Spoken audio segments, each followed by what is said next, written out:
Buonasera e ben ritrovati con il TG Flash di New Sicilia, di seguiti i titoli più importanti del pomeriggio. La cronaca nera con la morte di una donna di 68 anni deceduta durante un incendio divampato in una casa di riposo a Caltagirone, in provincia di Catania.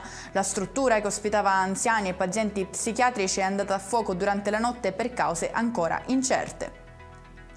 Accoltellato un giovane a Campofelice di Roccella, in provincia di Palermo, a quanto pare per un like o un commento rivolto alla fidanzata del suo aggressore. Lo ha scritto la vittima sui social, sottolineando che sebbene l'aggressione risalga a domenica scorsa, il responsabile è ancora a piede libero.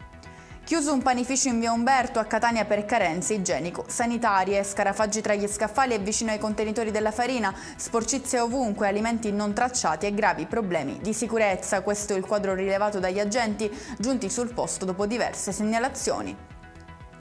Cade in mare per aiutare una passeggera disabile a salire sull'imbarcazione Amerigo Vespucci ormeggiata al porto di Palermo. È successo a un'addetta della protezione civile precipitata da un'altezza di 4 metri. La giovane ha atteso i soccorsi appigliandosi a una catena ancorata alla nave. Chiudiamo con le previsioni meteo per domani in Sicilia. Per la festa della mamma si prevede alta pressione atmosferica che garantirà tempo asciutto e temperature che potrebbero sfiorare i 27 gradi. E con questo è tutto, prossimo appuntamento lunedì alle 13:30. Grazie per averci seguito, buona serata.